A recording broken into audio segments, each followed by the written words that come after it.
A'udzubillahi minasyaitonirrajim. Bismillahirrahmanirrahim. Alhamdulillahirabbil alamin wassalatu wassalamu ala asyrafil anbiya'i wal mursalin sayyidina Muhammadin wa ala alihi wa sahbihi ajmain. Rabbi shrah li sadri wa yassir li amri wahlul 'uqdatam min lisani yafqahu qawli. Assalamualaikum warahmatullahi wabarakatuh dan salam sejahtera. Alhamdulillah, setinggi-tinggi kesyukuran kita panjatkan kehadrat Ilahi dengan limpah izin dan kurnia darinya, maka pagi ini dapat kita bersama-sama sekali lagi di dalam GWS Vaccine Wise Segment, sebuah program anjuran Musmedik, Muslimat Medical Team, Dewan Muslimat PAS Malaysia bersama-sama dengan Gerakan Wanita Sejahtera. Para audiens sekalian, pagi ini 6 Ramadan 1442 Hijrah bersamaan 18 April 2021. Terima kasih kerana memanfaatkan pagi ini bersama-sama dengan kami untuk satu diskusi yang saya kira sangat menarik yang akan menampilkan pasangan panelis suami isteri. Siapakah mereka akan saya umumkan sebentar lagi, insya-Allah. Sebelum saya teruskan, jangan jemu untuk sekali lagi like, follow and share FB Gerakan Wanita Sejahtera dan juga like, komen and share video ini seluasnya. Moga-moga manfaat daripada program ini dapat diluaskan ke seantero alam, insya-Allah. Para audiens sekalian, program imunisasi COVID-19 kebangsaan telah dimulakan pada 24 Februari 2021 dengan sasaran ke semua warga negara dan bukan warga negara yang layak akan divaksinasi.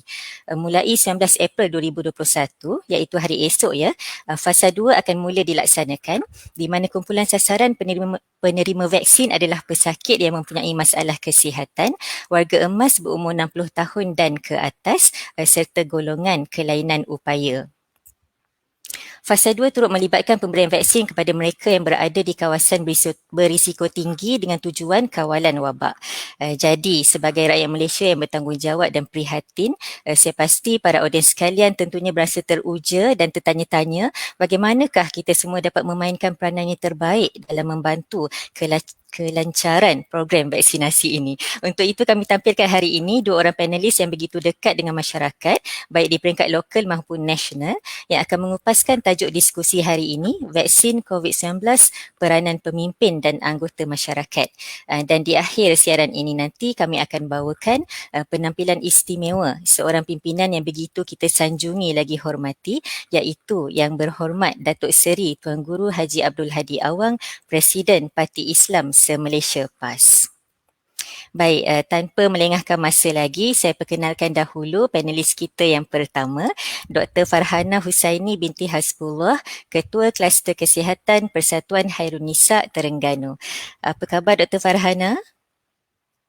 Sihat, Alhamdulillah. Dr. Rina sihat ya? Alhamdulillah. Lama tak jumpa Dr. Ana lama dah. Berapa tahun dah rasanya ya? Ya, betul-betul. Ni teman lama saya sejak belajar di Island dulu. Baik, Alhamdulillah. Terima kasih di atas kesudian Dr. Ana menerima undangan kami hari ini walaupun dengan kesibukan sebagai seorang isteri wakil rakyat Okey, sedikit biodata Dr. Farhana, isteri kepada YB Ustaz Muhammad Halil bin Abdul Hadi, iaitu panelis kita yang kedua hari ini. Hasil perkongsian rumah tangga mereka dikurniakan dengan 5 orang cahaya mata. Dr. Farhana berijazah sarjana muda perubatan daripada University College of Dublin, Ireland pada tahun 2004 dan seterusnya memperoleh Graduate Certificate Family Medicine pada tahun 2018. Pernah bertugas sebagai intern di Louth County Hospital, Ireland pada tahun 2004 hingga 2005 dan seterusnya kembali ke Malaysia berkhidmat sebagai pegawai perubatan di Hospital University Sains Malaysia, Hospital Sultanah Nur Zahirah dan Klinik Kesihatan Bukit Payung Terengganu dari tahun 2005 sehinggalah 2018 Dari segi pelibatan dengan masyarakat, beliau merupakan AJK Dewan Muslimat PAS Kawasan Kuala Terengganu dan juga Ketua Kluster Kesihatan Persatuan Hairunisa Terengganu. Kita beralih kepada panelis kita yang kedua, Yang Berhormat Ustaz Muhammad Halil bin Abdul Hadi, Ahli Jawatankuasa Kerja PAS Pusat dan juga Ahli Dewan Undangan Negeri Batu Buruk Terengganu. Apa khabar YB Ustaz? Baik, Alhamdulillah. Baik, Alhamdulillah. Jazakallahu khairan katsira diucapkan kepada YB Ustaz di atas kesudian menerima undangan kami. Baik, saya bacakan sedikit biodata YB Ustaz Halil. anak anda kepada Yang Berhormat Datuk Seri Tuan Guru Haji Abdul Hadi Awang ini menerima pendidikan awal di Sekolah Kebangsaan Rusila Terengganu, seterusnya melanjutkan pengajian menengah di Sanawi Al-Azhar, Karachi, Pakistan selama 5 tahun. Beliau menerima ijazah sarjana muda pengajian Islam dan Syariah dari Universiti Yamaniyah Sana'a Yaman dan Universiti Al-Iman Sana'a Yaman. Seterusnya YB Ustaz melanjutkan pengajian ke peringkat Master of Islamic Studies di University of Portsmouth, UK pada tahun 2003. Dari segi kerjaya, YB Ustaz pernah menjadi pensyarah di College Universiti Darul Quran Islamiyah. Seterusnya dari Mei 2018 sehinggalah sekarang, beliau memegang jawatan sebagai Timbalan Pengerusi Jawatan Kuasa Perdagangan, Perindustrian, Pembangunan Wilayah dan Kesejahteraan Pentadbiran Negeri Terengganu, juga sebagai Ahli Dewan Undangan Negeri Batu Buruk Terengganu. Di dalam PAS, YB Ustaz pernah memegang jawatan sebagai Ketua Pemuda PAS Kawasan Marang, Ru Rendang dan Rusila. Seterusnya Naib Ketua Dewan Pemuda PAS Negeri Terengganu, Timbalan Ketua Dewan Pemuda PAS Malaysia selama 2 penggal, Ketua Dewan Pemuda PAS Malaysia tahun 2017 sehingga 2019 dan Ahli Jawatan Kuasa Kerja PAS Pusat dari 2019 sehingga kini. YB Ustaz juga aktif di peringkat antarabangsa di mana beliau merupakan Ahli Kesatuan Ulama Sedunia, di samping sering menjadi panel undangan di persidangan-persidangan peringkat antarabangsa termasuk di Nanyang Technological University serta Muslim Youth Cultural Cooperation di Istanbul, Turki. Masya Allah, tabarakallah, dua insan hebat bersama-sama kita pagi ini dan tidak sabar rasanya saya untuk memulakan diskusi ini. Okay. Baik, kita terus kepada soalan yang pertama. Sebelum itu, para audiens juga boleh bertanyakan soalan. Typekan soalan di ruangan komen di FB dan saya akan bacakan soalan tersebut sewaktu sesi soal jawab nanti, bergantung kepada masa yang kita ada, insyaAllah. Baik, Dr. Farhana. Okey, sebagai seorang isteri wakil rakyat yang terlibat aktif dengan masyarakat melalui NGO Hairun Nisa terutamanya dan juga Dewan Muslimat PAS kawasan, sering turun padang menyantuni masyarakat. Jadi berdasarkan pengalaman dan pemerhatian doktor sewaktu bertemu dengan anggota masyarakat, apakah agaknya yang menjadi kerisauan utama mereka berkaitan pengambilan vaksin ini? Silakan doktor. Bismillahirrahmanirrahim. Assalamualaikum warahmatullahi taala wabarakatuh. Terima kasih kepada Dr. Rina, sahabat saya selaku moderator program kita pada hari ini, yang dikasihi kekanda Ustaz Muhammad Khalil Abdul Hadi, rakan panelis dan seterusnya para penonton yang dirahmati oleh Allah Subhanahu Wa Taala. Alhamdulillah, pertama sekali saya ingin mengucapkan syabas dan tahniah kepada Jabatan Musmedik Dewan Muslimat PAS Malaysia atas inisiatif ini, inisiatif berterusan dalam pendidikan kesihatan berkait dengan vaksin COVID-19, dan saya difahamkan ini merupakan episod ke-9 Dr. Rina. Dan walaupun di bulan Ramadan pun kita masih lagi boleh bersiaran, alhamdulillah. Semoga apa yang kita laksanakan hari ini, kita niatkan untuk menuntut ilmu, walaupun di bulan Ramadan, insya-Allah kita harap semoga dapat diterima sebagai amal ibadah di sisi Allah Subhanahu Wa Taala. Dan saya ingin pertama sekali juga mengucapkan terima kasih kepada pihak penganjur kerana menjemput saya sebagai wakil dari satu pertubuhan bukan kerajaan, NGO yang disebut sebagai Persatuan Khairun Nisa. Sedikit latar belakang dengan izin Dr. Rina.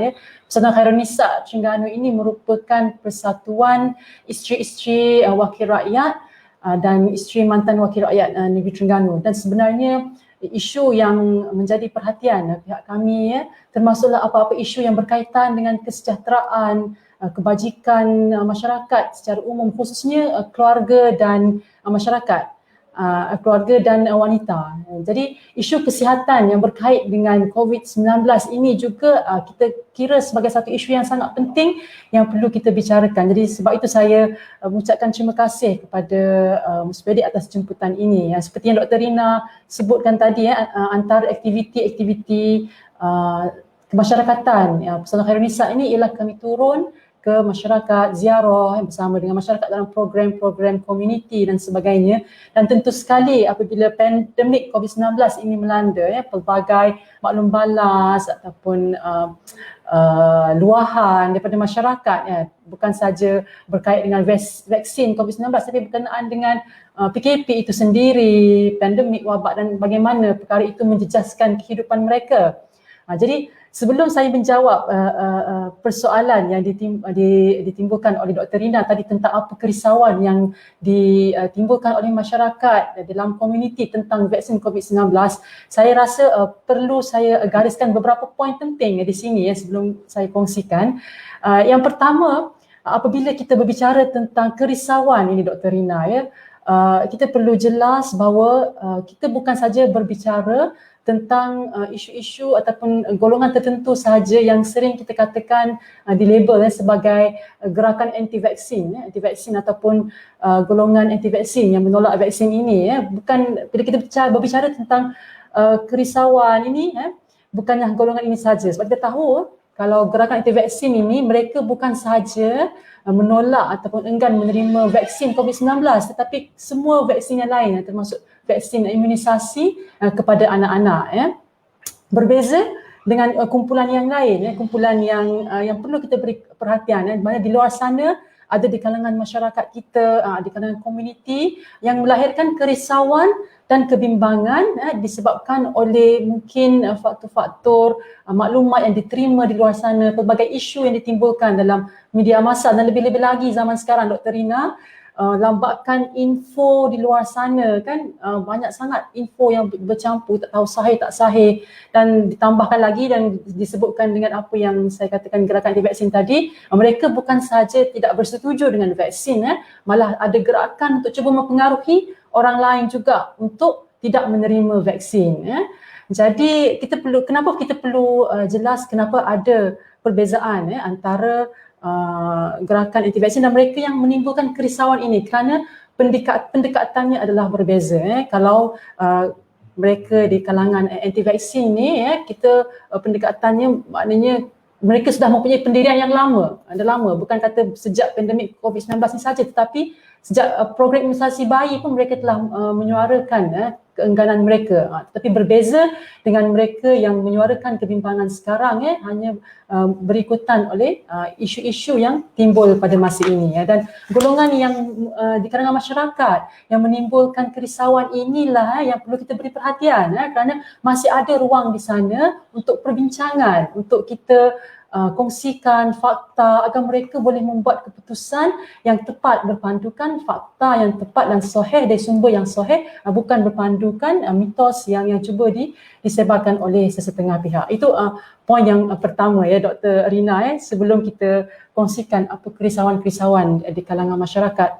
Yang kedua, poin yang penting yang saya perlu sebut di sini ialah bahawa faktor penolakan atau keengganan sesetengah pihak untuk mengambil vaksin ini bukanlah merupakan satu isu yang baru sebenarnya. Seperti yang saya kongsikan tadi, ada di kalangan mereka yang menolak vaksin sejak daripada program imunisasi bayi lagi. Seperti yang Dr. Rina kongsikan latar belakang, saya berpeluang berkhidmat di klinik kesihatan hampir 10 tahun dalam unit ibu dan anak, di mana isu imunisasi bayi, penolakan keengganan mereka, ibu bapa untuk memberi anak-anak mereka vaksin ini telah lama berada dalam masyarakat kita. Dan jika kita lihat pada garis panduan yang dikeluarkan oleh bahagian pembangunan kesihatan keluarga pada tahun 2014-2015 lagi, telah digariskan beberapa faktor kenapa mereka menolak vaksin, apa kebimbangan-kebimbangan pada ketika itu. Dan bila saya tengok balik 3 faktor yang digariskan oleh BPKK ini, sebenarnya kita tengok pada hari ini pun adalah faktor-faktor dan isu yang serupa. Contohnya apa yang digariskan oleh BPKK pada masa itu, antara sebab ataupun kerisauan yang disebutlah keraguan terhadap kandungan vaksin. Contoh ketika itu mereka ragu tentang kandungan bahan tambahan, bahan asing ataupun merkuri sebagai contoh dalam vaksin. Seperti juga dalam apabila vaksin COVID-19 ini diperkenalkan, vaksin mRNA itu kan ada yang menimbulkan kandungan microchip dan sebagainya. Jadi kerisauan itu ada persamaan pada kerisauan ibu bapa imunisasi vaksin dulu dan sekarang. Jadi ada persamaan. Yang kedua, kerisauan tentang status vaksin halal. Tentu sekali para ibu bapa yang enggan memberi anak-anak mereka vaksin, mereka bimbang akan isu ini, dan isu ini juga pernah diketengahkan oleh mereka yang enggan ataupun risau untuk mengambil vaksin ini, ya, itu status vaksin halal. Walau bagaimanapun akhir-akhir ini isu ini kurang, pada pandangan saya kurang diketengahkanlah sebab ada kenyataan daripada Yang Berhormat Datuk Menteri Agama. Dan yang ketiga daripada senarai BPKK ini ialah kerana mereka bimbang akan kesan sampingan daripada vaksin. Jadi tiga perkara ini, walaupun ini adalah garis panduan dalam garis panduan pada 2015, bila kita lihat apabila kita masuk bersama masyarakat, kita berkomunikasi dengan masyarakat di luar sana daripada pelbagai peringkat, ketiga-tiga faktor penolakan ini juga timbul. Yang pertama tadi mereka bimbang tentang kandungan vaksin, satu salah, dan tentu sekali yang sering digembar-gempurkan akhir-akhir ini tentang kesan sampingan. Mereka bimbang akan kesan sampingan dan juga kesan jangka panjang. Ada di kalangan mereka yang bimbang satu yang khusus berkait dengan vaksin COVID-19 ini, kerana pada pandangan mereka penghasilan vaksin COVID-19 ini diluluskan dalam tempoh yang ringkas, yang segera. Jadi mereka bimbang sekiranya ada kesan jangka panjang yang tidak diketahui. Tentu sekali mereka juga merasakan kesan sampingan ini, mereka bimbang sekiranya berlaku akan menjadikan kehidupan mereka. Sebagai contoh, ada warga emas yang kami temui semasa program ziarah kami pada baru ini menyatakan kebimbangan, fear ataupun ketakutan mereka kesan sampingan ini, sebab bagi mereka dalam keadaan sihat, walaupun dengan penyakit macam mana semuanya, tapi masih boleh melakukan kerja-kerja harian. Mereka bimbang sekiranya dapat kesan sampingan, contoh demam atau sakit berpanjangan, ini akan menjejaskan kehidupan mereka. Jadi sebab itu antara kebimbangan di kalangan warga emas yang berpenyakit. Dan tentu sekali di sana ada juga mereka yang mungkin merasakan kebimbangan ini disebabkan oleh isu-isu ditimbulkan oleh pihak-pihak tertentu. Sebagai contoh, mereka mengatakan bahawa apa yang data yang dibentangkan oleh pihak-pihak tertentu seperti KKM, agensi kerajaan, bukanlah data yang sebenar, menakutkan rakyat. Jadi mereka mengatakan bahawa mungkin COVID-19 ni adalah sesama biasa, dan kenapa perlu vaksin sekiranya sesama biasa. Jadi sebenarnya saya melihat bahawa kerisauan dan kebimbangan yang ditimbulkan oleh masyarakat secara umumnya disebabkan oleh lambakan maklumat yang terlalu banyak di luar sana. Kita tahu itu cabaran kepada kita lah, maknanya bukan saja kepada NGO ataupun persatuan di peringkat masyarakat, tapi juga saya pasti di peringkat KKM itu sendirinya. Saya masih ingat suatu ketika saya masih bertugas di klinik kesihatan, suatu ketika tu kita biasa kalau ada mereka yang enggan menerima vaksin, kita akan panggil untuk konsultasi. Jadi pada masa itu mereka bawa dengan kertas yang dah print out maklumat yang mereka Google di internet tentang vaksin ni, apa yang mereka nak cuba dapatkan maklumat daripada doktor, ataupun mereka cuba nak pertahankan pendirian mereka. Itu pada beberapa tahun lepas berbanding dengan sekarang, lebih lagi banyak maklumat yang masuk, dan jadi itu dah menyebabkan mereka rasa bimbang. Tentu sekali yang di kalangan masyarakat, komuniti juga yang bimbang tentang berita-berita, bukan saja berita di media sosial yang dari sumber yang tidak dapat ditentukan, tapi daripada sumber yang mainstream media, contoh yang melaporkan kematian ataupun kes-kes yang dikaitkan dengan mereka yang pernah menerima vaksin, walaupun dinafikan saling kaitan, maknanya mereka menerima vaksin ini yang menyebabkan mereka mendapat kematian itu, walaupun dinafikan, tetapi ketakutan itu ada, dan kebimbangan inilah yang ditimbulkan oleh mereka di dalam komuniti. Jadi itu sedikit sebanyaklah yang saya nak kongsikan dengan Dr. Rina berkait dengan kebimbangan masyarakat di luar sana, Dr. Rina. Ya, baik. Terima kasih Dr. Farhana. Jadi boleh saya simpulkan bermaksudnya masyarakat ni di samping isu serupa yang daripada dahulu, contohnya isu bahan keraguan bahan kandungan, isu status halal dan juga kesan sampingan, ada juga pengaruh pula daripada terutama golongan yang menolak vaksin, itu yang mempengaruhi masyarakat, dan seterusnya pengaruh juga daripada pihak-pihak tertentu yang mungkin menimbulkan keraguan menimbulkan panik di kalangan masyarakat dan sebagainya, ya. Baik. Okey, baik, saya akan terus kepada, ada tambahan lagi Dr. Farhana? Banyak nak cakap ni nampaknya. Geram pula. Boleh. Okey. Baik, so kita beralih kepada panelis kita yang kedua, YB Ustaz. Okey. Jika kita lihat kepada laporan harian jumlah pendaftaran rakyat Malaysia untuk menerima vaksin COVID-19, kita dapati bahawa peratus rakyat yang mendaftar di negeri-negeri pantai timur boleh dikatakan agak rendah berbanding negeri-negeri di pantai barat semenanjung Malaysia. Terkini laporan oleh JKJAV semalam, negeri Kelantan hanya menunjukkan sekitar 23.9% pendaftaran, ya. Pahang 29.5%, Terengganu 30.2%, berbanding negeri-negeri pantai barat yang mana rata-ratanya pendaftaran vaksin adalah sekitar 45%.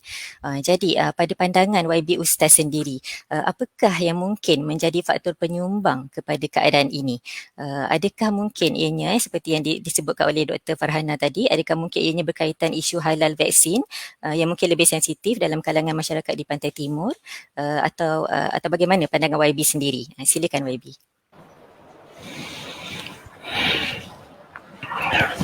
Bismillahirrahmanirrahim.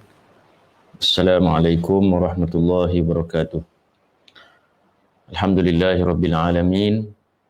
Wassalatu wassalamu ala asyrafil anbiya'i wal mursalin wa ala alihi wa ashabihi wa man tabi'ahum bi ihsanin ila yaumiddin. Amma ba'd. Yang dihormati Puan Moderator, yang dihormati lagi dikasihi Adinda Dr. Farhana. Ini kali pertama ni forum sekali.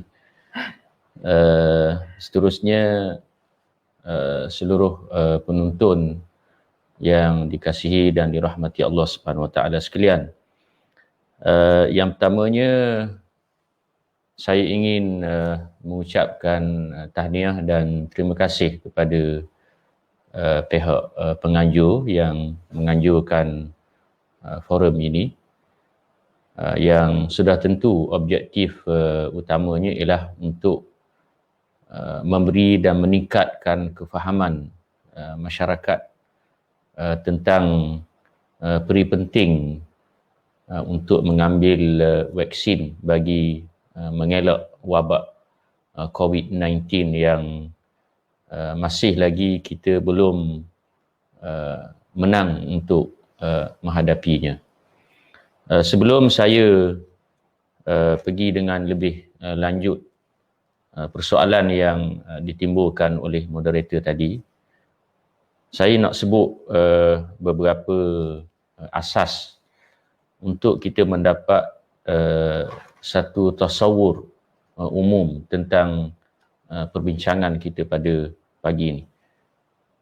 Perbincangan kita pada pagi ini ialah berkait dengan vaksin COVID-19, peranan pemimpin dan anggota masyarakat. Isunya ialah isu vaksin. Bila kita cakap tentang isu vaksin, ia adalah isu semasa dalam segmen kesihatan. Di sana ada satu perbahasan khusus oleh ulama-ulama yang dinamakan dengan fiqhul mu'asir ataupun fiqh dalam memahami isu-isu semasa, yang mana ia mempunyai segmen-segmen yang banyak dan cabang-cabang yang berbagai. Antaranya ialah cabang ibadah, cabang muamalat, cabang munakahat, cabang jenayat, cabang kesihatan, cabang politik antarabangsa, cabang politik mengikut negara-negara yang tertentu dan lain-lain lagi. Pokoknya isu ini adalah isu semasa. Persoalannya di sini, adakah syariat Islam memberikan kepada kita garis panduan untuk menyelesaikan isu-isu semasa yang berlaku dalam masyarakat manusia? Jawapannya, ya. Kerana apa? Kerana syariat Islam adalah satu syariat yang syumul dan lengkap yang diturunkan oleh Allah Subhanahu wa taala ke atas Nabi Muhammad sallallahu alaihi wasallam. Di antara ciri-ciri kesyumulan dan kelengkapan syariat Islam ini ialah ia meletakkan asas-asas ataupun prinsip-prinsip ataupun garis-garis umum untuk menyelesaikan isu-isu semasa yang berlaku dalam masyarakat ini. Kalau kita lihat di dalam syariat Islam, isu-isu yang diperincikan terlalu sedikit sebenarnya. Kebanyakannya syariat Islam meletakkan prinsip dan garis umum. Contoh, isu-isu yang mempunyai perincian yang dinyatakan di dalam Al-Quran dan juga hadis-hadis Nabi SAW berkait dengan al-muharramatu minan nisa, perempuan-perempuan yang diharamkan kepada lelaki untuk berkahwin dengan mereka. Ini didetail dan diperincikan. Antaranya juga ialah masalah pembahagian harta pusaka. Ini didetail dan diperincikan. Adapun perkara-perkara lain, kebanyakannya dinyatakan prinsip dan garis panduan umum. Antaranya ialah isu vaksin yang kita bincangkan pada hari ini. Di sana terdapat beberapa prinsip dan garis panduan umum yang dinyatakan oleh ulama-ulama untuk menyelesaikan isu ini. Yang pertamanya ialah prinsip dan garis panduan yang dinyatakan oleh ulama, al-wiqayatu khairun minal ilaj. Al-wiqayatu khairun minal ilaj. Al-wiqayah maksudnya ialah berjaga-jaga ataupun mengambil satu tindakan yang mana tindakan ini sebelum berlakunya satu-satu musibah. Dalam konteks perbincangan pada hari ini ialah COVID-19. Maknanya sebelum seseorang itu dijangkiti oleh COVID-19, maka langkah yang diajar oleh Islam ialah mengambil langkah-langkah untuk mengelaknya. Ia berdasarkan kepada beberapa nas syarak. Antaranya ialah sabda Nabi SAW yang mafhumnya Nabi menyebut, jika sekiranya terdapat di satu-satu tempat itu wabak, maka jangan sekali-kali kamu masuk ke dalamnya. Dan mereka yang berada di tempat yang terkena dengan wabak itu, jangan sekali-kali keluar daripadanya. Jadi ini satu prinsip yang diajar oleh Nabi yang sebagaimana yang saya nyatakan tadi, al-wiqayatu khairun minal ilaj. Prinsip yang kedua yang diletakkan oleh syariat Islam ialah firman Allah Subhanahu wa taala, wala tulqu bi aidikum ila tahlukah. Dan jangan sekali-kali kamu mencampakkan diri kamu ke dalam kerosakan.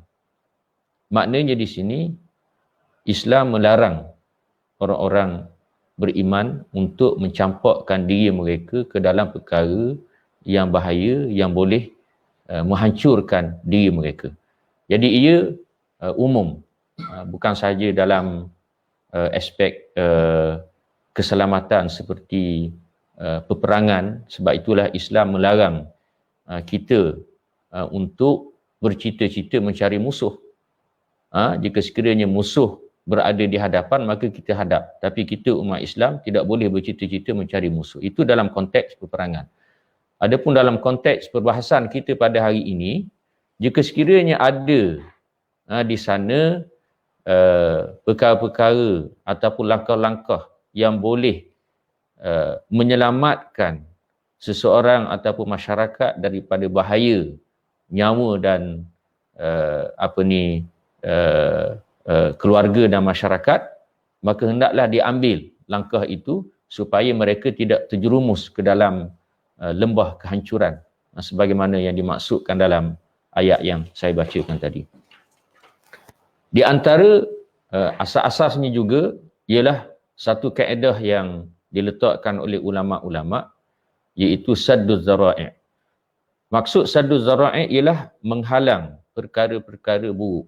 Maknanya dalam syariat Islam ini, satu-satu perkara itu kadang-kadang boleh. Tetapi Islam mengharamkannya kerana dia boleh membawa kepada perkara yang dilarang, perkara yang dicegah dan seumpamanya. Contohnya dalam isu kalimah Allah yang heboh baru-baru ini. Kalau kita lihat di dalam Al-Quran dan juga hadis Nabi, tidak ada larangan di sana terhadap orang bukan Islam untuk menggunakan kalimah Allah. Sehingga disebut dalam Quran, antaranya, wala in sa'altahum man khalaqas samawati wal ard la yaqulunna Allah. Jika sekiranya kamu bertanya kepada mereka, yakni orang-orang musyrikin Mekah, siapakah yang menjadikan langit dan bumi? Nescaya mereka menjawab, yang menjadikannya ialah Allah. Tetapi ulama menyebut orang bukan Islam tidak boleh mengguna kalimah Allah kerana apa? Untuk mengelak perkara yang dilarang. Perkara yang dilarang itu mungkin mereka boleh mengeksploitasikan ataupun menggunakan kalimah Allah untuk tujuan agama mereka yang syirik terhadap Allah Subhanahu Wa Taala dalam keadaan orang Islam yang jahil tentang agama Islam. Itu asas ataupun prinsip dan juga kaedah yang ketiga yang diletakkan oleh ulama dalam menangani isu-isu semasa yang berlaku ini, termasuk dalam isu vaksin yang kita bahaskan ini. Yang berikutnya ialah satu daripada maqasid syariat Islam ialah hifzun nafs, penjagaan kepada nyawa. Jadi bila ulama menyatakan bahawa harus untuk mengambil vaksin ini, asasnya ialah untuk menjaga nyawa. Di antaranya juga ialah satu kaedah yang diletak oleh ulama, ini yang kelima, ad-daruratu tubihul mahzurat. Perkara-perkara yang darurat mengharus dan menghalalkan perkara-perkara yang dilarang. Jadi ini di antara prinsip-prinsip umum, kaedah-kaedah umum yang diletakkan oleh ulama-ulama yang diambil dan disyedok daripada nas-nas syarak, sama ada Al-Quran ataupun hadis-hadis Nabi, untuk menangani dan menyelesaikan isu-isu semasa yang berlaku dalam masyarakat umat Islam, termasuk isu vaksin yang menjadi perbahasan pada hari ini. Jadi panjang sikit mukaddimah. Saya nak pergi kepada persoalan yang ditimbulkan tadi, iaitu berkait dengan keadaan masyarakat khususnya di Pantai Timur yang agak slow dari segi pendaftaran vaksin ini. Kenapa? Apakah faktornya? Apakah sebabnya? Tadi telah dinyatakan data sebagaimana yang disebut oleh moderator. Saya melihat sekurang-kurangnya ada dua faktor lah. Faktor yang pertamanya ialah kurang kefahaman. Maknanya masyarakat kurang faham akan kepentingan vaksin ini untuk menghindarkan daripada COVID-19. Sebab kurang kefahaman di sini, di antaranya ialah kerana maklumat-maklumat yang terlalu banyak, yang pro dan kontra. Jadi di sinilah peranan pihak berkuasa untuk terus memberikan kefahaman, penerangan, penjelasan kepada masyarakat akan kepentingan ini. Yang keduanya ialah sikap masyarakat, di mana faktor yang kedua ni berkait rapat juga dengan faktor yang pertama. Apa yang penting ialah kita kena mencari solusi dan penyelesaian. Kurang kefahaman dan sikap masyarakat ini antaranya ialah kerana aspek kefahaman tentang penyelesaian syariat Islam kepada isu-isu semasa yang berlaku pada hari ini, termasuklah isu berkait dengan kesihatan. Sebab tu saya bawa mukaddimah tadi, tasawur, supaya kita faham tasawur tersebut untuk kita terjemahkan dalam menyelesaikan isu vaksin yang timbul pada hari ini. Contohnya isu berkait dengan status halal ataupun haram vaksin ini. Jadi alhamdulillah sebenarnya perkara ini telah diselesaikan oleh pihak bertanggungjawab. Antaranya ialah daripada Majlis Fatwa Kebangsaan sendiri telah mengeluarkan kenyataan yang diselaraskan dengan Kementerian Kesihatan Malaysia, yang sebenarnya kalau kita lihat ia tidak jauh dengan fatwa-fatwa yang telah diberikan sebelum daripada ini berkait dengan vaksin ini. Kalau tak silap saya, sekurang-kurangnya ada 7 vaksin yang banyak digunakan oleh masyarakat, kanak-kanak dan seumpamanya, dan telah dinyatakan dalam majlis fatwa berkait dengan hukum-hukum, yang mana saya boleh rumuskan di sini sekurang-kurangnya ada 4 perkara yang penting lah. Yang pertamanya, vaksin itu mestilah vaksin yang halal. Yang kedua, jika sekiranya wujudnya di sana vaksin yang haram, tidak ada pilihan, maka menggunakan kaedah yang dinyatakan tadi, ad-daruratu tubihul mahzurat. Yang ketiga, jika sekiranya ada pilihan, vaksin halal, vaksin haram, ada pilihan, maka kena pilih vaksin yang halal. Cuma dalam konteks vaksin COVID-19 yang kita bahaskan pada hari ini, tidak ada isu haram, kerana mengikut pandangan-pandangan pakar yang menyata dan membahaskan tentang isu ini, mengatakan bahawa unsur-unsur daripada vaksin ini adalah halal. Jadi tidak ada isu haram di sini. Jadi benda-benda begini sebenarnya kita perlu tingkatkan kefahaman kepada masyarakat supaya masyarakat faham tentang apa yang berlaku ini. Sebab yang kedua, berlakunya kecelaruan masyarakat tentang boleh ke tak boleh vaksin COVID-19 ini ialah kerana persepsi yang ditimbulkan. Antara isunya ialah berkait dengan isu konspirasi, di mana vaksin ini dikatakan adanya perancangan-perancangan musuh-musuh Islam untuk mengawal manusia, untuk mengawal populasi manusia dan seumpamanya. Di mana Islam mengajar kepada kita dalam kita berdepan dan menangani perkara-perkara seperti ini, antaranya ialah satu kaedah yang disebut oleh ulama-ulama, al-yaqinu yazulu al-yaqinu yang dinyatakan oleh ulama, satu kaedah mafhumnya ialah satu-satu yang syak itu asyakku la yazulu bil yaqin. Asyakku la yazulu bil yaqin. Satu-satu benda yang syak itu tidak boleh terhapus dengan keyakinan. Maknanya apa yang ditimbulkan tadi ialah satu persepsi, wujudnya di sana banyak syak, banyak wasangka, banyak ragu-ragu. Sedangkan benda yang yakin, vaksin ini jelas, ianya adalah satu pendekatan untuk menjaga nyawa sebagaimana disebutkan tadi. Satu pendekatan untuk kita mengambil langkah sebelum ditimpa musibah tersebut kepada diri manusia. Jadi di situ keyakinan yang ada. Jadi keyakinan di sini sebenarnya mengalahkan syak dan keraguan yang timbul dalam masyarakat dan menjadi persepsi. Jadi perkara-perkara seperti inilah kita perlu perbanyakkan penerangan, penjelasan supaya masyarakat faham tentang apa yang berlaku. Dan ini satu cabaran kepada kita dan mesti berganding bahu di antara satu sama lain.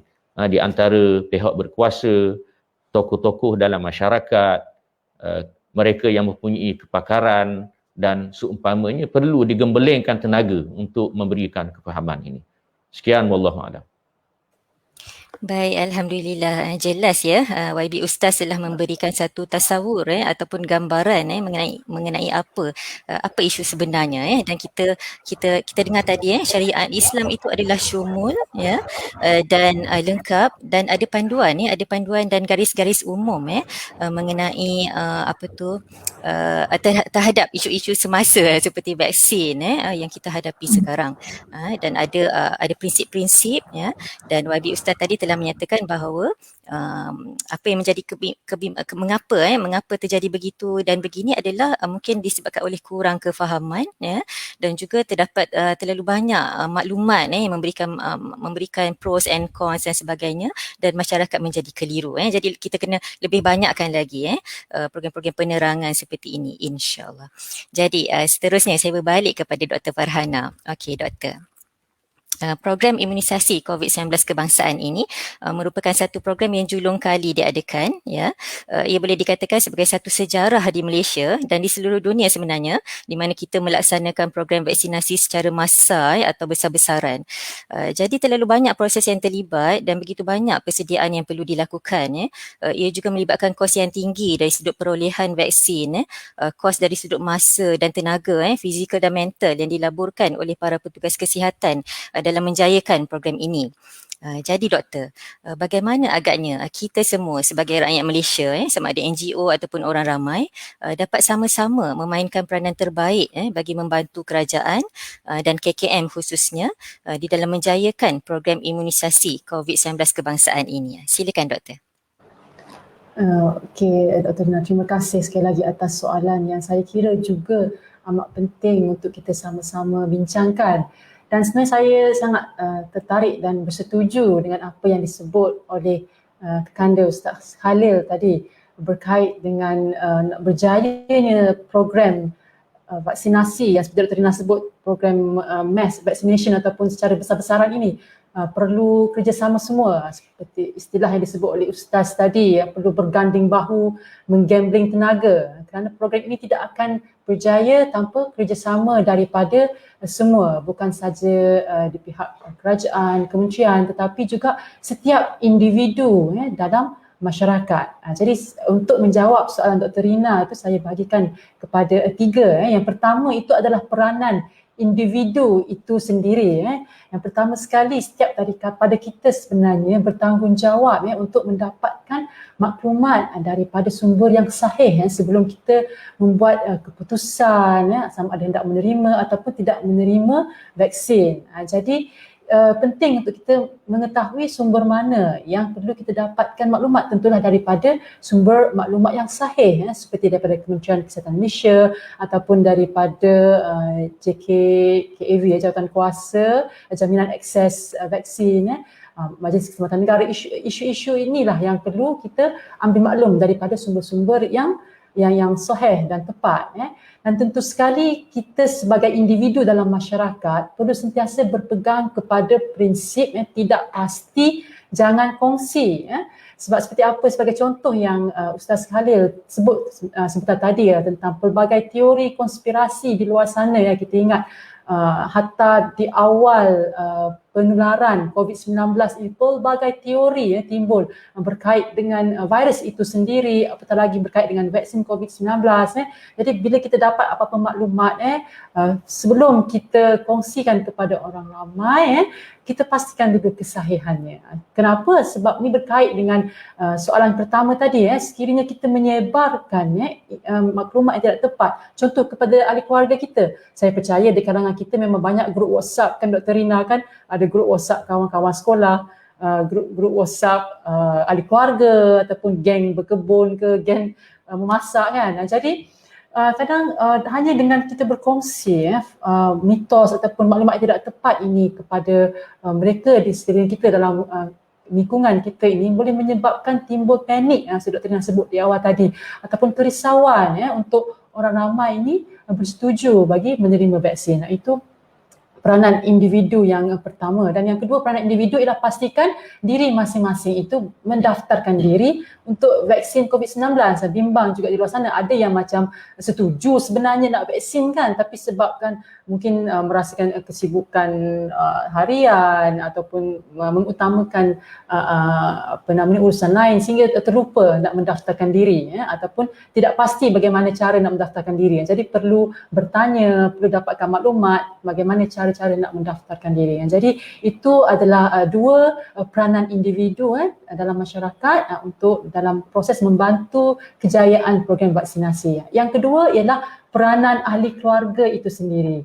Ahli keluarga ini yang seperti yang disebutkan oleh Ustaz Khalil tadi kan, kadang-kadang kemungkinan faktor kenapa rendahnya orang yang mendaftar untuk vaksin ni disebabkan oleh kurang kefahaman. Mungkin maklumat itu tidak sampai kepada mereka. Apatah lagi kalau warga emas yang memang tidak membaca di media sosial, tak membaca berita, memang tidak tahu tentang vaksin COVID-19 ataupun tidak tahu bagaimana cara. Jadi peranan ahli keluarga itu mendaftar ahli keluarga mereka untuk menerima vaksin, sama ada melalui WhatsApp, melalui apps MySejahtera ataupun website vaksin covid19.gov.my. Jadi peranan ahli keluarga itu sangat penting dan saya rasa perlu juga ditekankan di sini, selain daripada mendaftarkan ahli keluarga masing-masing untuk setuju menerima vaksin, penting juga pada ahli keluarga untuk memastikan ibu bapa mereka ataupun ahli keluarga warga emas mereka yang akan melalui fasa 2 tak lama lagi, esok kalau kira tarikhnya, ini mendapat temujanji. Kadang-kadang terlupa nak cek, kita dah daftar tapi lupa nak cek, nak tengok bila tarikh temujanji. Dan kemudian kena bagi respon, jadi anak-anak kena membantu, ahli keluarga kena membantu keluarga mereka beri respon sama ada boleh hadir ke tidak.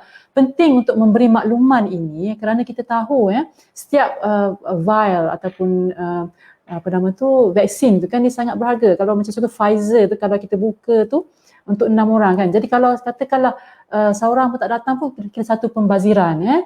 Jadi menyusahkan pula kepada pihak yang nak memberi vaksin ni. Maknanya kita dah bagi tarikh bersetuju untuk bagi temujanji, tapi ahli keluarga pun lupa nak maklum kepada ahli keluarga dan tidak bawa. Jadi last minute tadi di pihak pemberi vaksin ni pula terpaksa pula cari pengganti supaya tidak berlaku pembaziran.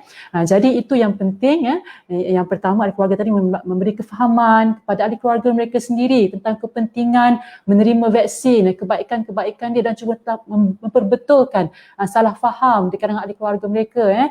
Macam tadi contoh warga emas yang bimbang, takut tentang kesan sampingan, kita cuba nyatakan bahawa kesan sampingan yang banyak yang berlaku pun hanyalah kesan sampingan ringan, seperti sakit-sakit tubuh, berasa letih, bukanlah kesan sampingan yang serius. Kita perlu cuba meyakinkan ibu bapa dan warga emas di suasana bahawa insya-Allah vaksin ini selamat. Dan kadang-kadang kan keyakinan itu perlu datang daripada ahli keluarga. Kadang-kadang bila kita bawa ahli keluarga kita jumpa doktor kan, kadang doktor cakap macam-macam apa pun mereka macam tak nak dengar kan. Tapi bila datang daripada ahli keluarga sendiri, kadang-kadang itu mungkin lebih meyakinkan ataupun mungkin terbaliklah. Ada juga ahli keluarga yang bila cuba beri penerangan tak nak terima kan, tapi itu tanggungjawab pula lah daripada ahli keluarga tu bawa ibu bapa ni berjumpa dengan mungkin doktor atau mereka yang faham untuk memberi kefahaman kepada warga emas, mereka yang akan melalui fasa 2 ini khususnya. Dan sebenarnya semua dah mula mendaftar, bukan sahaja mereka yang akan melalui fasa 2, sesiapa saja perlu mendaftarkan diri mereka. Itu adalah peranan ahli keluarga dalam masyarakat. Yang ketiga ialah peranan NGO, pertubuhan bukan kerajaan dan juga badan-badan dalam komuniti dan agensi. Seperti disebutkan tadi, perlunya ada kerjasama daripada semua pihak. Kita tidak boleh mengharapkan maklumat ini disampaikan oleh Kementerian Kesihatan Malaysia sahaja.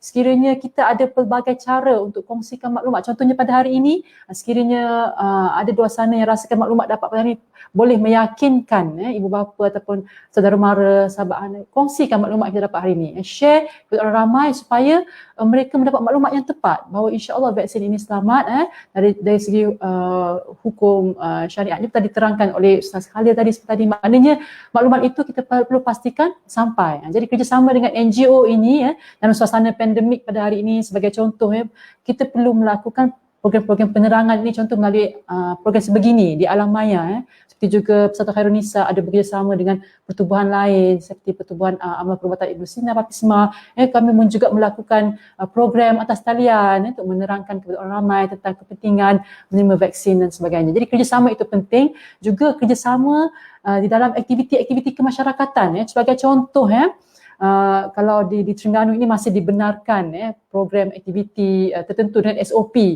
Maknanya ada program contoh baca Yasin ataupun sekarang ni bazar Ramadan masih ada yang berjalan dengan SOP harapnya. Jadi boleh kita membuka kaunter bersama-sama, NGO ataupun saya difaham pusat khidmat masyarakat pun ada membuka kaunter bekerjasama dengan majlis-majlis daerah sebagai contoh, dengan pejabat kesihatan daerah. Perlu ada kerjasama buka kaunter untuk penerangan, untuk mendaftar, memudahkan mereka mendaftar mungkin secara manual dan menolong mereka mendaftar dalam apps. Maknanya perlu maklumat-maklumat begini perlu sampai ke dalam masyarakat. Hatta program outreach itu sendiri perlu pergi sebagai contoh, biasa ziarah dari rumah ke rumah mungkin topik ini perlu sentiasa ditanya, pergi ziarah sebagai contoh, tanya dah daftar ke belum pakcik, makcik, adik keluarga kan. Itu adalah peranan mereka yang melaksanakan aktiviti kebajikan dalam masyarakat sekalipun. Jadi kerjasama semua ni adalah sangat penting, saya rasa Dr. Rina. Jadi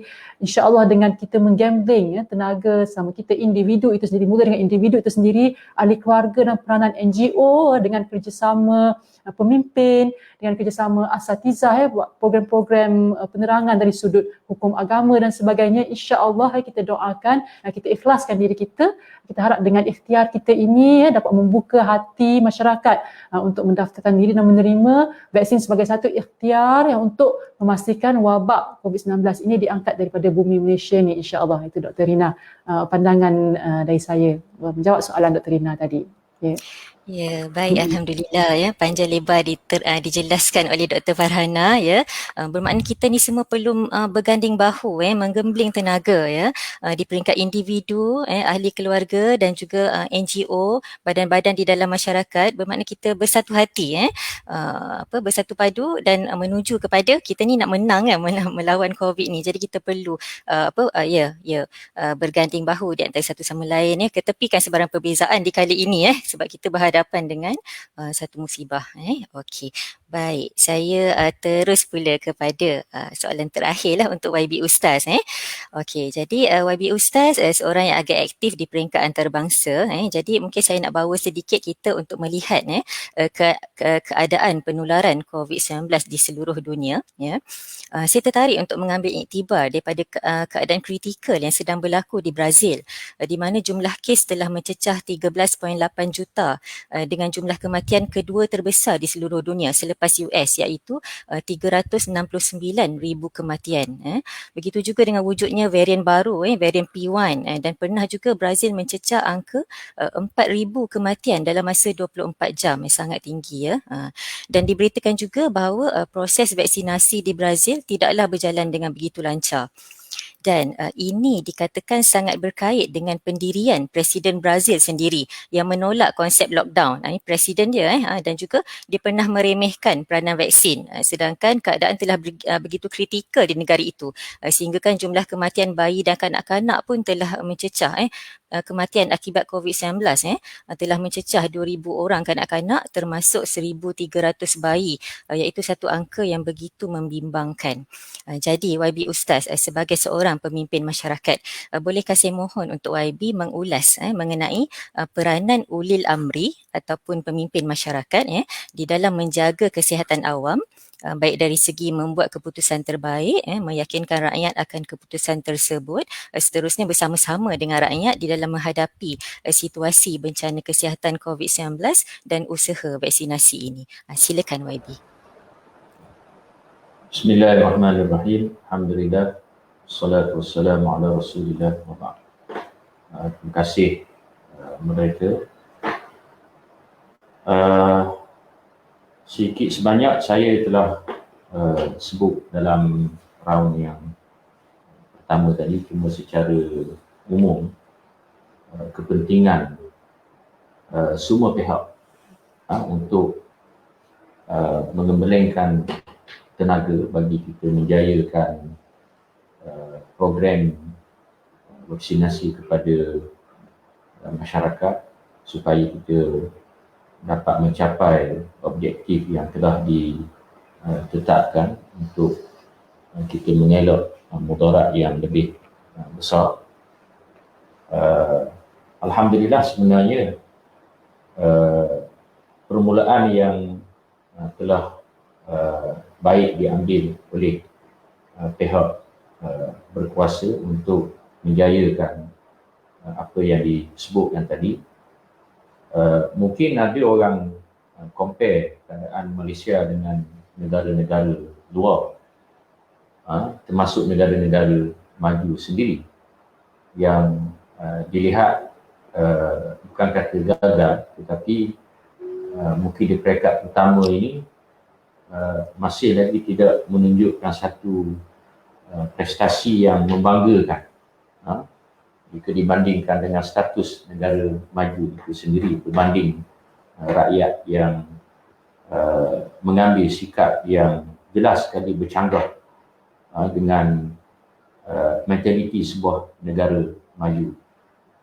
Di mana saya lihat di antara perkara menarik yang perlu kita perhatikan di sini, setiap masyarakat ini berbeza dari segi mentalitinya. Masyarakat Asia, masyarakat Barat, itu secara umumnya. Bahkan setiap negara pun mempunyai perbezaan-perbezaan. Sebab itulah ulama-ulama menyebut di kulli maqamin maqal. Setiap tempat itu ada cara dan kaedahnya yang tersendiri. Jadi saya lihat di antara kebaikan dan juga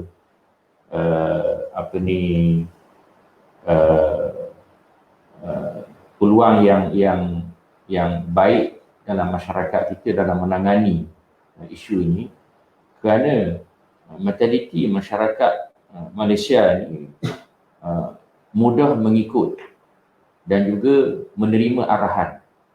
Kalau kita compare dengan negara-negara luar, hatta di negara-negara maju sendiri, contohnya di Amerika Syarikat, kita lihat di zaman pentadbiran Trump, atau sekarang ini pun di zaman pentadbiran Biden sendiri pun masih terdapat di sana masyarakat Amerika yang tidak setuju, bukan saja dengan vaksin, bahkan dengan memakai face mask pun mereka menolak. Termasuk juga di negara-negara Eropah seperti di United Kingdom, di Perancis, di Itali dan lain-lain lagi.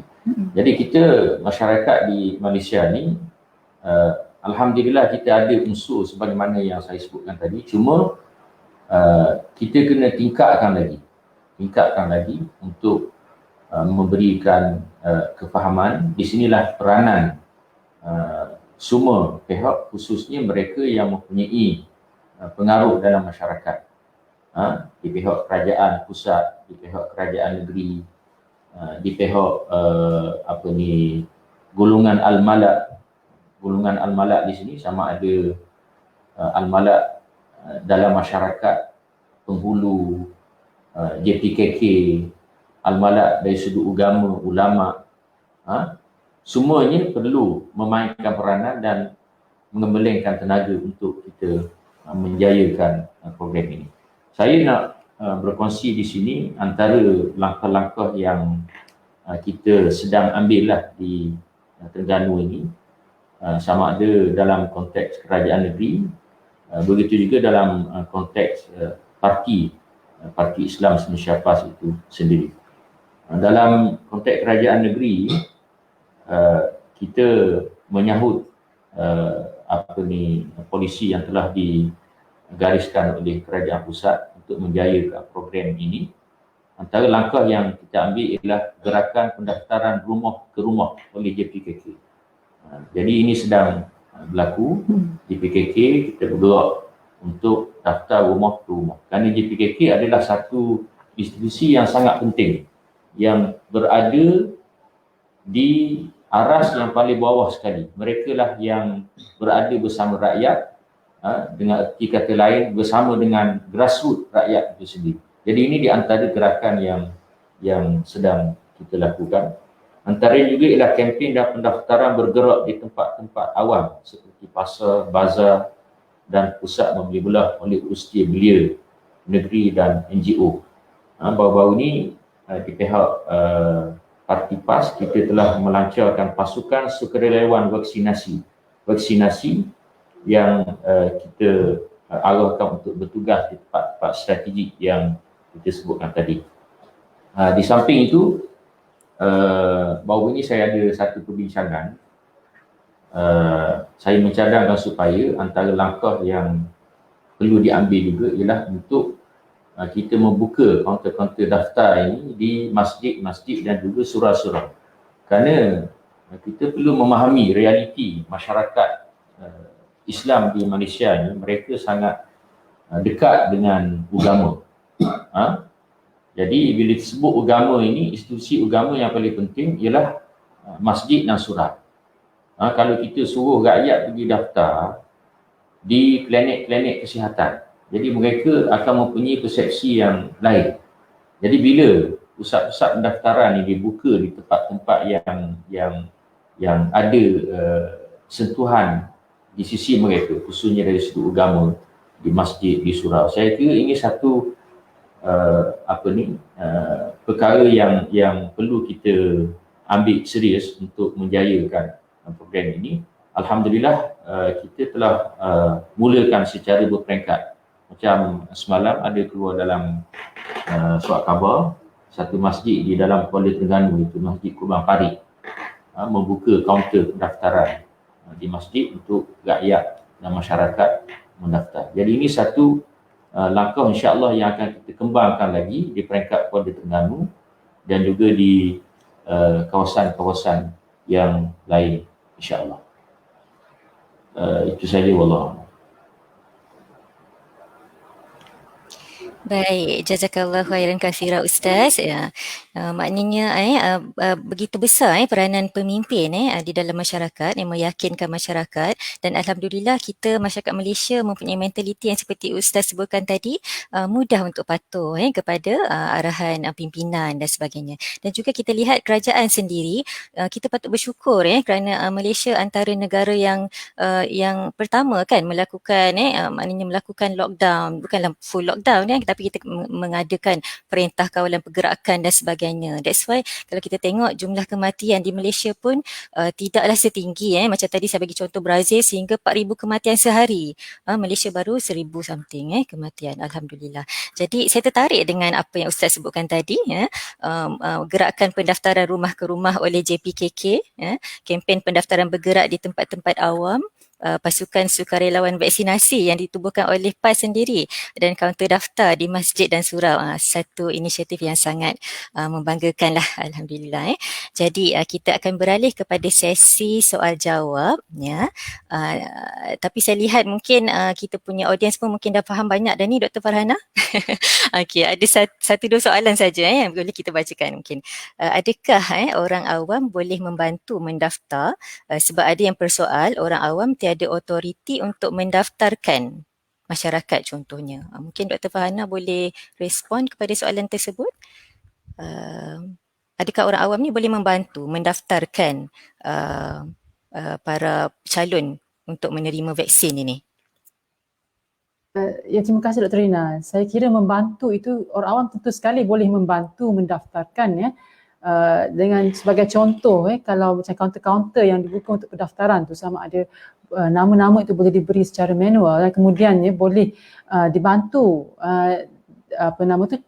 kan secara apps My Sejahtera itu mereka boleh bantu sebenarnya, tapi perlu ada bersama individu yang ingin mendaftar untuk menerima vaksin, tapi yang sahih ni boleh membantu untuk mendaftar ni adalah ahli keluarga, tanggungan yang disebut sebagai dependent, itu memang dapat didaftarkan dalam apps My Sejahtera. Tetapi sekiranya tidak ada pertalian itu, memang kita tak boleh nak access apps My Sejahtera pihak lain, kecuali dengan keizinan mereka. Contoh kalau di kaunter, kalau macam contoh makcik ni bawa telefon ada My Sejahtera kan, tak tahu macam mana nak daftar, jadi kita boleh bantu sebagai orang awam, jiran ke ataupun ahli keluarga, kita boleh bantu tunjuk dekat individu tersebut bagaimana untuk mendaftar untuk mendapatkan vaksin. Itu pandangan saya lah dari segi bantuan orang awam. Ya, kerana aplikesen itu pun tidak begitu rumit kan Dr. Farhana? Tidaklah begitu rumit. InsyaAllah. Ya. InsyaAllah boleh. Ada juga soalan yang bertanya kepada saya lah, adakah masyarakat boleh tukar tarikh appointment ataupun tukar masa bila mereka mendapat appointment dan masa tersebut, adakah boleh ditukar ataupun macam mana Dr. Farhana? Ada pengalaman? Saya melihat kepada website JK Jaminan Akses Vaksin JKJAV tu, ada yang memberitahu bahawa apabila kita mendapat tarikh untuk vaksinasi tu, kita perlu memberi pengesahan tetapi sekiranya kita tidak dapat hadir atas faktor-faktor tertentu, kita perlu memaklumkan kepada pusat pemberian vaksin itu sendiri. Sebab apa? Sebab mereka yang pertama, mereka perlu menggantikan tempat yang dah diberi persetujuan tadi. Sebab dah ada tempat, dah slot tu sayang untuk orang yang dah bagi temu janji ni. Takkan kita nak bazirkan satu dos sedangkan ramai yang menunggu untuk mendapatkan dos ni. Dan seterusnya kita perlu bincang baliklah dengan pusat pemberian vaksin ni bagaimana untuk mendapat tarikh baru. Tapi sebaik-baiknya sekiranya telah mendapat tarikh temu janji itu dan telah pun bersetuju, sebaik-baiknya pergilah dan baru ni ada ditimbulkan bahawa kemungkinan akan diberikan keringanan maknanya kepada majikan untuk melepaskan pekerja mereka untuk pergi menerima vaksin. Jadi itu juga kerjasama yang sangat penting daripada majikan, dan sekiranya mereka perlu berehat di rumah, MC itu diberi sekiranya mereka mendapat kesan sampingan yang ringan sekalipun dalam selepas vaksin. Jadi saya rasa perlu ada komunikasi. Jangan kita dah setuju untuk menerima tarikh vaksinasi tapi kita nak tukar tu kita tak bagi tahu. Jadi kadang-kadang nak cari pengganti last minute ni memang boleh menyusahkan pemberi vaksin itu dan akan menyebabkan pembaziran sekiranya tiada yang pengganti di saat akhir. Itulah. Ya, betul. Ya, benar. Dan juga kalau boleh datang awal Dr. Farhana, datang awal mungkin sejam daripada tarikh appointment ya untuk memudahkan sebab urusan di pusat pemberian vaksin tu agak panjang lah ada pendaftaran, ada saringan, ada kaunseling, ada pendaftaran dan sebagainya. Ya, jadi perlu bersedia lebih awal. Ya. Soalan kepada YB Ustaz daripada UK sahabat kita di UK ni. Assalamualaikum warahmatullahi wabarakatuh. Apa usaha kerajaan bagi membendung kemasukan varian UK, Afrika Selatan dan Brazil ke Malaysia? Mungkin Ustaz boleh komen sedikit tentang soalan ini. Usaha kerajaan membendung kemasukan varian UK, Afrika Selatan dan Brazil.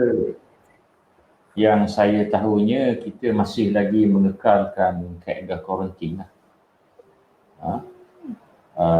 Mereka yang pulang ataupun datang daripada negara-negara luar khususnya yang mempunyai risiko yang tinggi khususnya dengan kewujudan dipanggil varian baru itu diperketatkan dan kerajaan memang memandang serius. Jadi kaedah kuarantin ini adalah satu kaedah yang terus berlaku daripada awal sehingga sekarang ini. Setakat ini itulah kaedah yang dilakukan oleh pihak kerajaan untuk mengelak varian-varian baru ini masuk ke dalam negara kita. Ya, baik. Alhamdulillah, begitu tadi sesi soal jawab para audiens bersama panelis kita. Kita pun sebenarnya sudah agak kesudukan masa. Okey. Jadi kita akan beralih kepada acara kemuncak segmen kali ini, iaitu penampilan istimewa seorang pimpinan yang begitu kita sanjungi lagi hormati, yang berhormat Datuk Seri Tuan Guru Haji Abdul Hadi Awang, Presiden Parti Islam Se-Malaysia PAS. Dengan segala hormatnya dipersilakan.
Mungkin kita beri masa sedikit kepada teknikal kita untuk menyelesaikan isu tersebut.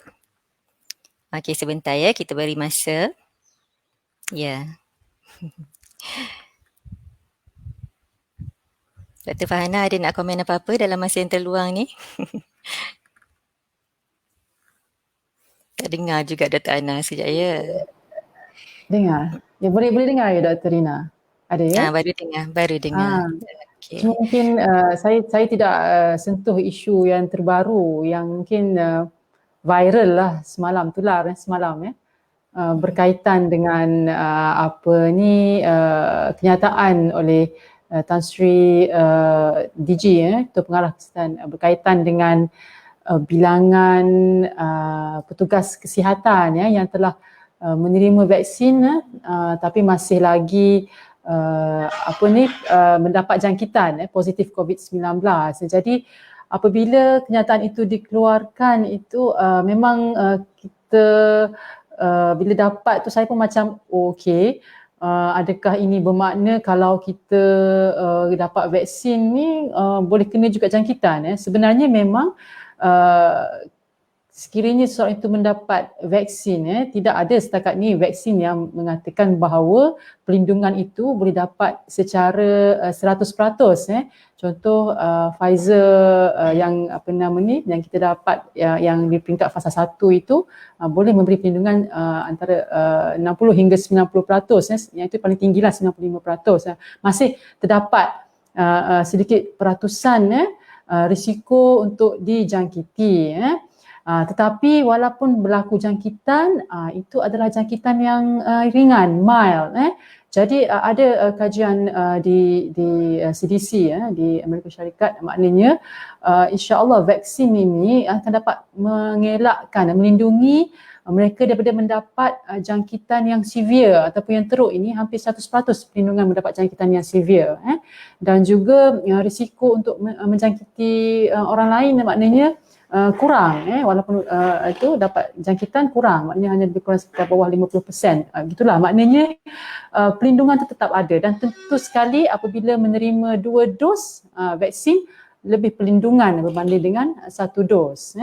Dan itu bukanlah menunjukkan ada orang kata kalau gitu dapat vaksin tapi dapat jangkitan juga baik tak payah vaksin. Ada keluar ayat-ayat sebegitu. Tapi sebenarnya saya nampak poin yang cuba diterangkan oleh Tan Sri DG ialah penting untuk kita terus menjaga norma baru dan SOP ini walaupun program vaksinasi ini sudah bermula, sebab masih mengambil masa untuk memberi vaksin kepada ramai lagi orang. Ini masih di peringkat awal, jadi kita jangan tak boleh leka, tak boleh rasa selamat, dan masih terus meneruskan penjagaan SOP. Dan insya-Allah kita semua akan berjaya sama-sama untuk menang.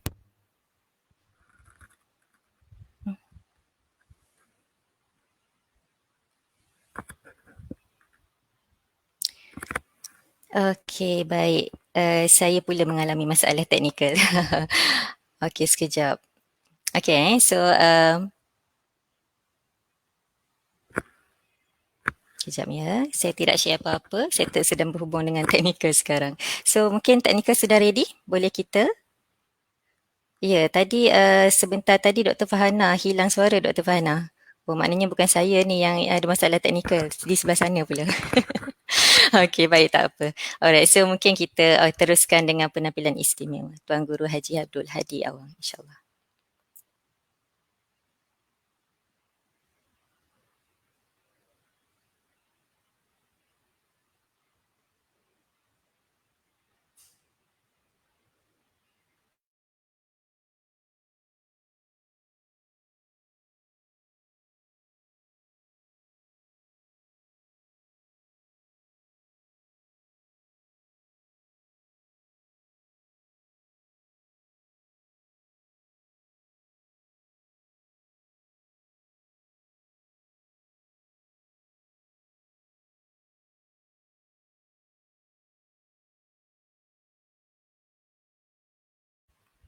Masih tiada suara ya? Okey, baik-baik. So, okey, sekejap. Kita stop dulu yang ni. Minta maaf ya di atas technical problem ini.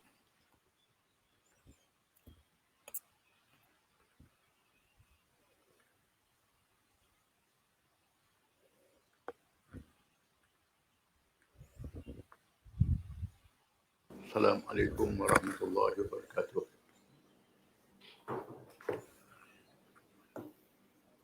Alhamdulillahirabbil alamin wa bihi nasta'in. Wa 'ala Allahi natawakkal. Hasbunallahu wa ni'mal wakeel wa la hawla wa la quwwata illa billahil 'aliyyil 'azim. Wassalatu wassalamu ala Rasulillah wa ala alihi wa sahbihi ajma'in. والتابعين بإحسان إلى يوم الدين أما بعد. أعوذ بالله من الشيطان الرجيم. يا أيها الذين آمنوا أطيعوا الله وأطيعوا الرسول وأولي الأمر منكم فإن تنازعتم في شيء فردوه إلى الله والرسول إن كنتم تؤمنون بالله واليوم الآخر ذلك خير وأحسن تأويلا.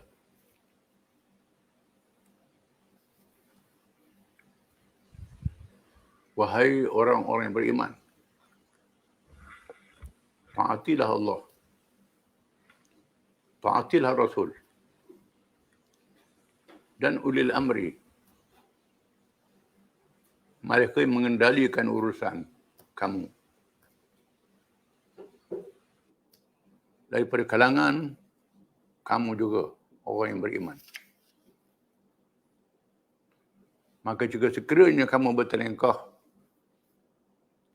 berselisih faham dalam sesuatu perkara, kembalilah kepada Allah dan Rasul, Quran dan hadis. Sekiranya kamu benar-benar beriman kepada Allah dan hari akhirat, itulah dia penyelesaian yang sebaik-baiknya.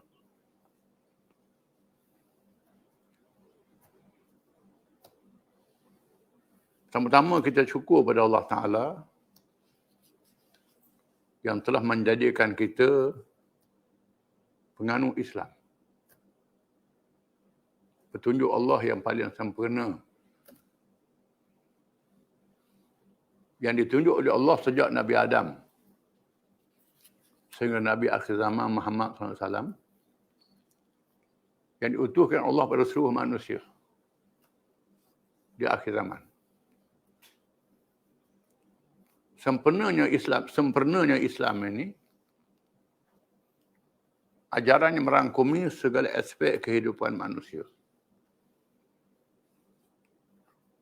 Bukan sahaja dalam hubungan dengan Allah yang paling penting, termasuk dalam hubungan dengan diri manusia dan sesama manusia. Maka Al-Quranul Karim yang jadi petunjuk kepada seluruh kehidupan manusia. Dan diajar oleh Nabi kita Muhammad SAW dalam semua perkara. Termasuklah perkara yang berkait dengan negara dan masyarakat.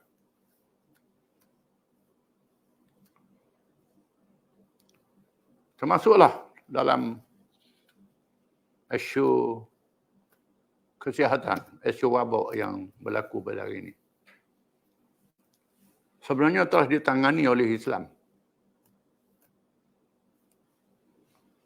Dan di sana ada satu kitab yang dikarang oleh tokoh perubatan Islam, Ar-Razi. Nama kita Al-Hawi. Yang tebalnya berjilid-jilid. Hampir 2,000 muka atau lebih. Dia punya karangan. Diterjemah dalam bahasa Latin, terjemah dalam bahasa Inggeris. Jadi nama dah bertukar lah, jadi rojokan. Orang Islam memulakan segala ilmu yang berlaku dalam dunia ini, termasuk ilmu perubatan.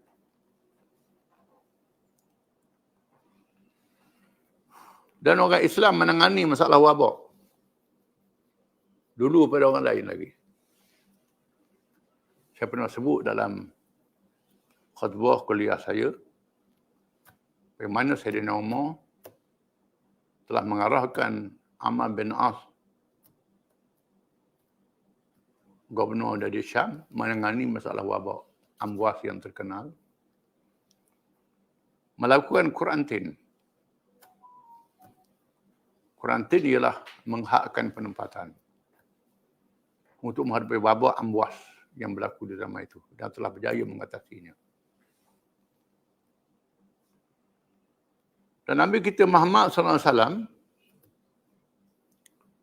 mengarahkan supaya Sa'ad bin Abi Waqqas yang sakit masa di Mekah memanggil seorang tabib, pakar perubatan untuk mengobati dia. Nabi suruh berubat. Bukan saja bertawakal kepada Allah, kena ada ikhtiar. Dan Nabi menganjurkan supaya didirikan khemah di halaman Masjid Nabawi untuk merawat Sa'ad bin Mu'adz yang cedera dalam peperangan Ahzab. Itu ialah mengadakan ward hospital yang pertama dalam sejarah. Orang Islam yang memulakan. Ulama-ulama Islam mengkaji dan dibukukan dalam kitab dalam bahasa Arab pada asalnya, terjemah dalam bahasa Inggeris. Menggunakan bahan-bahan yang dilihat najis, tapi ada hikmah Tuhan jadikan. Satu contoh saya pernah sebut dalam kuliah saya. Apabila datang satu rombongan orang Badui daripada Urainah membawa penyakit yang menggerunkan, lalu Nabi suruh dia pergi ke kebun ternak unta. Nabi suruh dia berubat dengan air susu dan air kencing unta campur.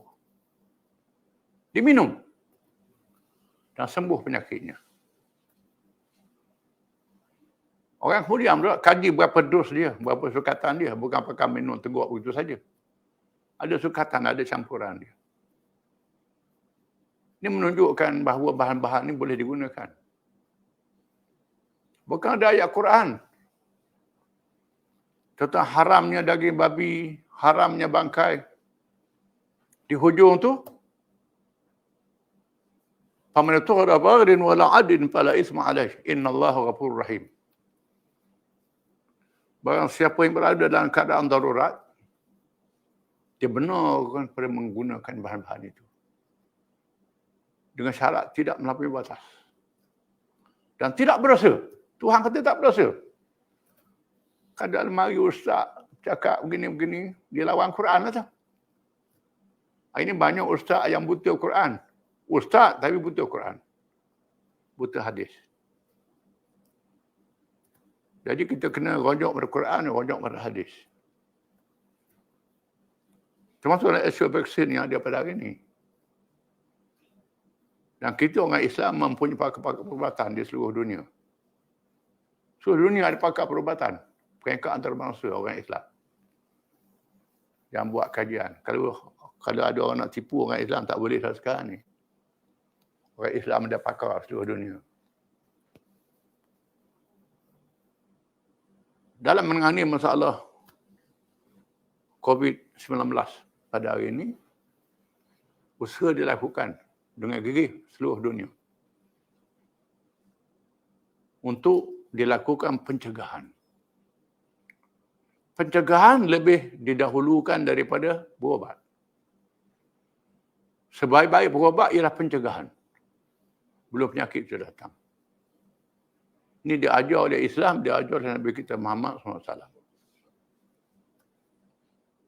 Marilah ilmu akidah, ilmu syariah, ilmu tasawuf macam mana pun, tak boleh lawan dengan Quran hadis. Islam berpandukan Quran dan hadis mengajar kita begitu. Alhamdulillah, kita orang Islam mencipta sains mendahului tamadun barat. Patutnya kita kena balik, kita mendahului, menjuarai orang lain. Orang barat ni sudah melampau, dah terlajak. Kita kena perbetul balik. Termasuklah menangani wabak pada hari ini. Alhamdulillah, ulama-ulama kita yang muktabar, bukan yang tak muktabar, yang muktabar. Yang berbincang secara kolektif, secara jama'i, bukan secara seorang. Membuat keputusan bahawa penggunaan vaksin ini satu keperluan. Keperluan yang mesti kita ambil, mesti kita lakukan dalam masyarakat kita dan kita jadi contoh pada orang lain. Jangan kita jadi contoh yang huduh pada orang bukan Islam.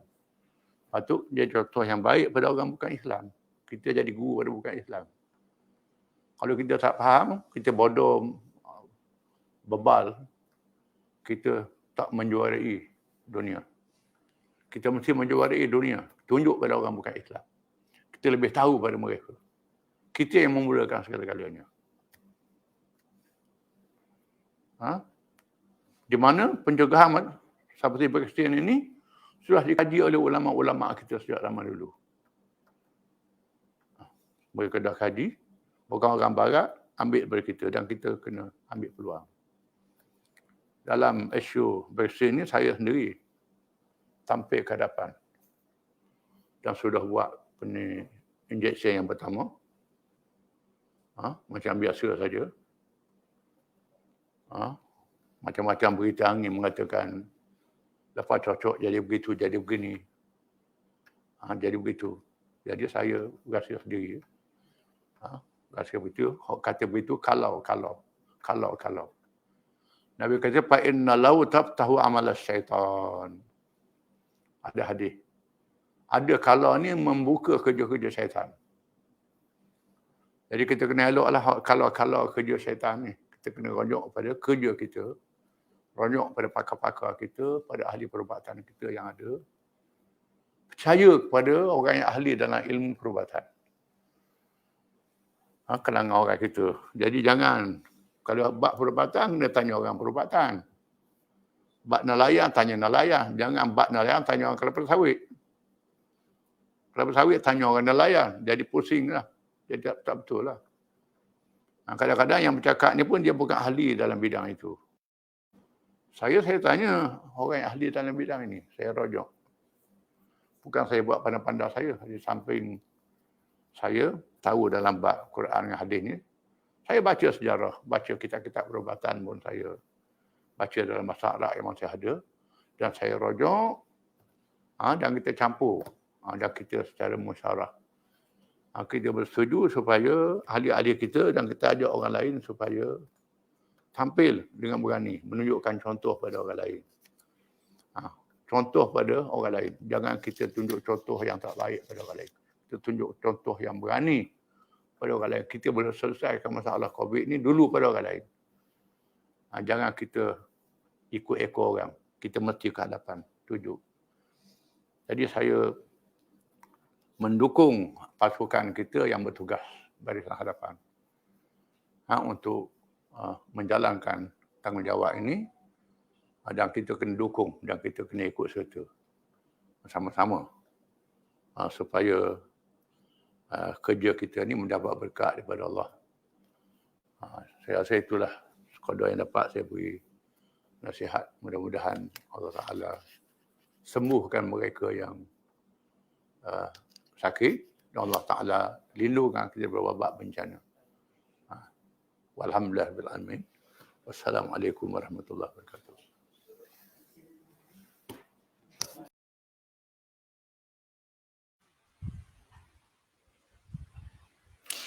Alhamdulillah, begitu tadi pesanan daripada Yang Berhormat Datuk Seri Tuan Guru Haji Abdul Hadi Awang. Jazakallahu khairan katsira diucapkan kepada Yang Berhormat Datuk Seri Tuan Guru di atas kesudian meluangkan masa untuk bersama-sama di dalam segmen kali ini. Jadi kita telah pun sampai ke penghujung segmen, maka saya ingin menjemput kedua-dua panelis kita untuk memberikan rumusan atau kesimpulan mengenai perkongsian hari ini. Silakan Dr. Fahana.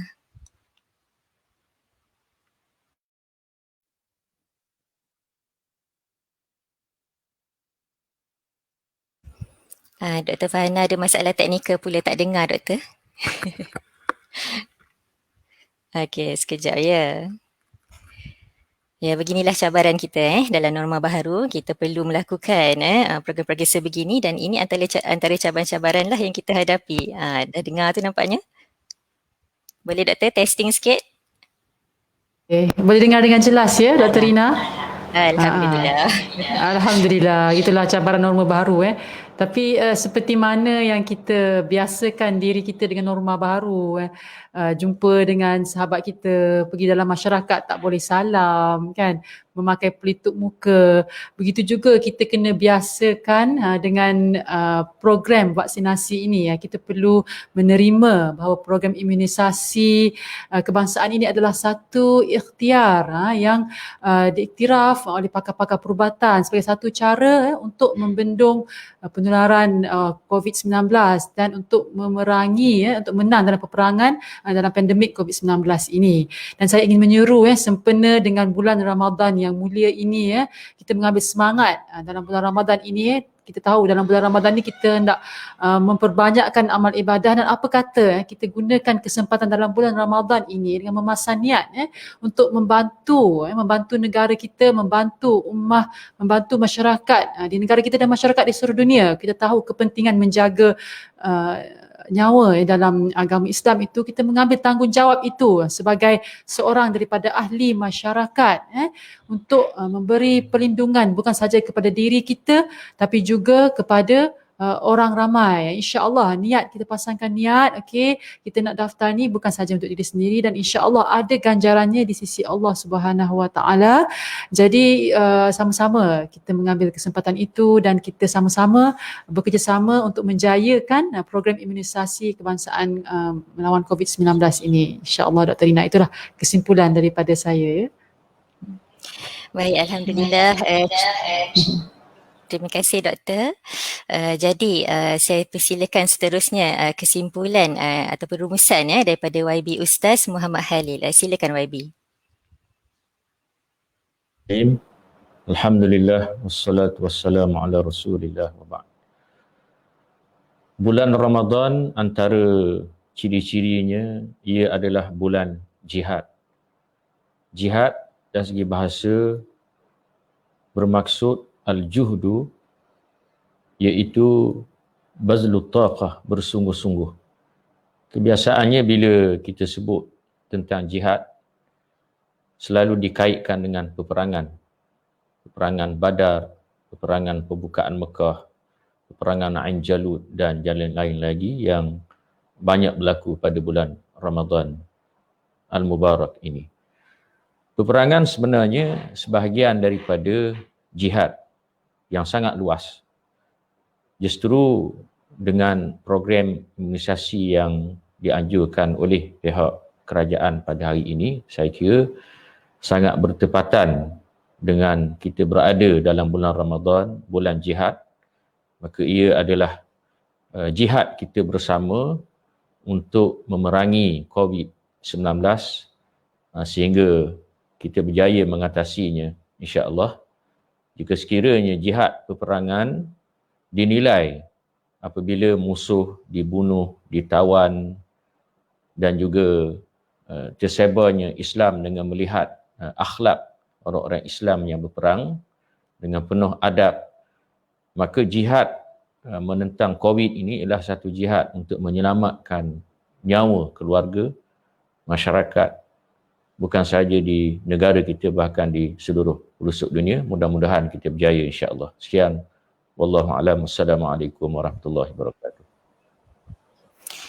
Alhamdulillah, setinggi-tinggi terima kasih saya ucapkan kepada Dr. Farhana Husaini binti Hasbullah dan yang berhormat Ustaz Muhammad Khalil bin Abdul Hadi, perkongsian yang sangat-sangat bermanfaat pagi ini. Semoga Allah Subhanahu Wa Taala mengurniakan ganjaran yang tinggi di atas ilmu dan masa yang telah dicurahkan oleh kedua-dua panelis kita. Saya juga ingin mengucapkan ribuan terima kasih kepada saudari Aiman, saudari Halimah dan saudara Akid, tim media dan teknikal kita yang berada di belakang tabir menguruskan aspek teknikal pagi ini. Alhamdulillah. Terima kasih juga kepada para audiens yang telah setia bersama kami dari awal sehinggalah ke akhir segmen, walau di mana juga anda berada. Saya difahamkan ada sahabat-sahabat dari UK yang bersama-sama menonton pagi ini. Terima kasih. Terima kasih kepada para audiens yang telah bertanyakan soalan dan memberikan komen-komen yang membina. Nantikan kami untuk segmen seterusnya. InsyaAllah kami bawakan lagi diskusi yang sangat menarik. Tunggukan sahaja pengumuman seterusnya. Dan saya juga ingin memohon jutaan kemaafan di atas sebarang kekurangan sepanjang program berlangsung. Sebelum saya mengakhiri program, marilah kita sama-sama merenungi firman Allah Subhanahu Wa Taala di dalam surah Ali Imran ayat 103. A'udzubillahi minasyaitonirrajim wa atasimu bihablillahi jami'an wa la tafarraqu, dan berpeganglah kamu semuanya kepada tali Allah dan janganlah kamu bercerai-berai. Para audiens sekalian, cara terbaik untuk kita menghadapi dan menangani pandemik COVID-19 ini adalah dengan bersatu dan berhadapan dengannya sebagai sebuah bangsa Malaysia yang kuat, cekal, berdaya tahan serta berdisiplin. Biar ditulis dalam tinta sejarah negara ini betapa seluruh rakyat Malaysia bersatu hati, bergabung tenaga mendepani ancaman COVID-19 ini. Akhir kata, di bulan Ramadan yang mulia ini, jangan kita lupa untuk bermunajat, memohon belas kasihan dan rahmat dari Yang Maha Esa agar Allah SWT menyelamat serta mengeluarkan kita semua dari belenggu penyakit COVID-19 ini. Saya sudahi dengan wabillahi taufiq wa hidayah. Wassalamualaikum warahmatullahi wabarakatuh. Kita akhiri majlis kita dengan tasbih kafarah dan surah Al-Asr.